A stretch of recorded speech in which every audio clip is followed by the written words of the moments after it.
सिंदगी तालुका अंबड.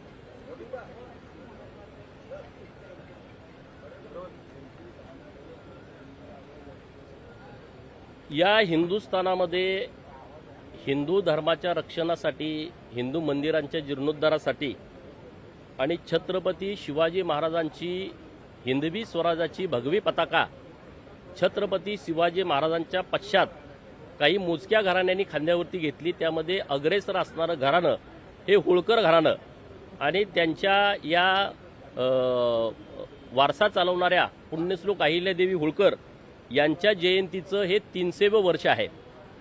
31 मेला पुण्यश्लोक अहिल्यादेवींची जयंती आहे. देशभर, राज्यभर सरकारच्या माध्यमातून, वेगवेगळ्या सामाजिक संघटनांच्या माध्यमातून आणि अहिल्या भक्तांच्या माध्यमातून हे जयंतीचं वर्ष मोठ्या प्रमाणात साजरं केलं जात आहे. मोठ्या प्रमाणामध्ये तशा पद्धतीचं नियोजन केलेलं आहे.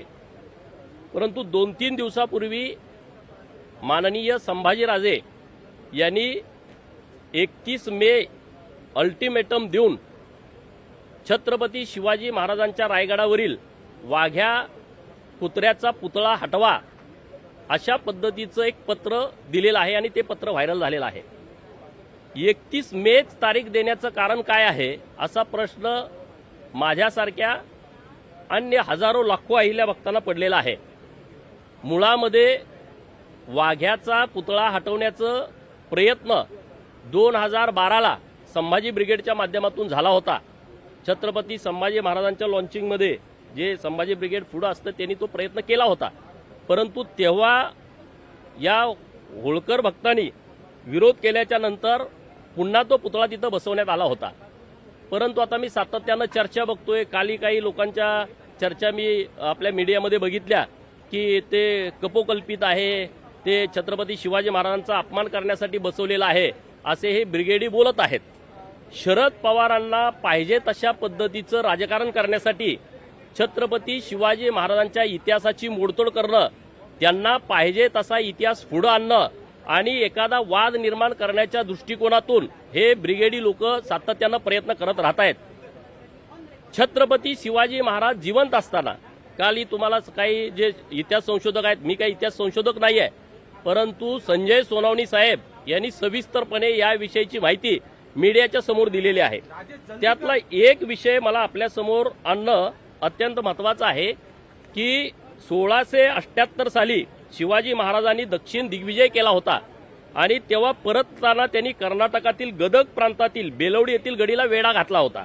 हे काम त्यांनी सखोजी गायकवाड नावाचे त्यांचे जे सरदार होते त्यांच्याकरवी सोपवले होते आणि तो विषय त्यांनी या विषयामध्ये ती गडी ताब्यात घेतली होती. ठाणेदार येसाजी प्रभू देसाई या लढाईमध्ये मारले गेले आणि त्यांच्या ज्या पत्नी आहेत मल्लाबाई त्यांनी लढाई सुरू ठेवली. पुढे त्यांनी शिवराय महाराजांच्या बरोबर तह केला आणि शिवाजी महाराजांनी त्यांचं राज्य त्यांना परत दिलं आणि सावित्रीबाई त्यांना किताब दिला. या मल्लाबाईंनी छत्रपती शिवाजी महाराजांच्या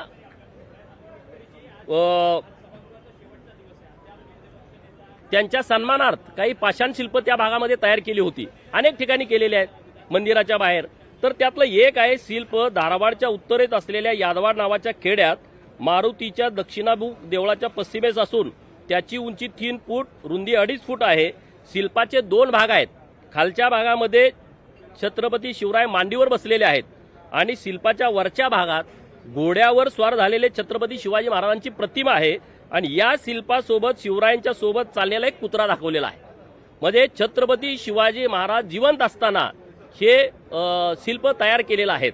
म्हणजे छत्रपती शिवाजी महाराजांच्या इतिहासाबरोबर या कुत्र्याचा संबंध आहे हे तेव्हाही निदर्शनास येतंय. दुसरा विषय, सातारा जिल्ह्यात माऊली संगम नावाचं गाव आहे आणि तिथं छत्रपती शिवरायांचे नातू शाहू महाराज त्यांच्या तिथं एक वाघ्यासारखी दिसणारी खांड्या नावाच्या कुत्र्याची समाधी आहे. म्हणजे तुम्ही जी प्रकरणं वाद काढण्याच्यासाठी दृष्टिकोनातून पुढे आणताय. आता होळकरांचा काय संबंध? अरे बाबानो, होळकरांचा 2 बाबतीमध्ये संबंध आलाय. छत्रपती शिवाजी महाराजांचं जे शिवचरित्र आहे ते डॉक्टर बाबासाहेब आंबेडकर साहेब यांचे गुरुजी कृष्णाजी केळुसकर गुरुजी यांनी ते शिवचरित्राच्या प्रती अनेक भाषेत भाषांतर केलं आणि जगामध्ये त्यांना अनेक देशामध्ये त्या शिवचरित्राच्या प्रती पाठवायच्या होत्या. त्यांनी कर्ज काढलं, सोनं नाणं गहाण ठेवलं आणि मग ते शिवचरित्राच्या प्रती त्यांचं कर्ज फिटत नव्हतं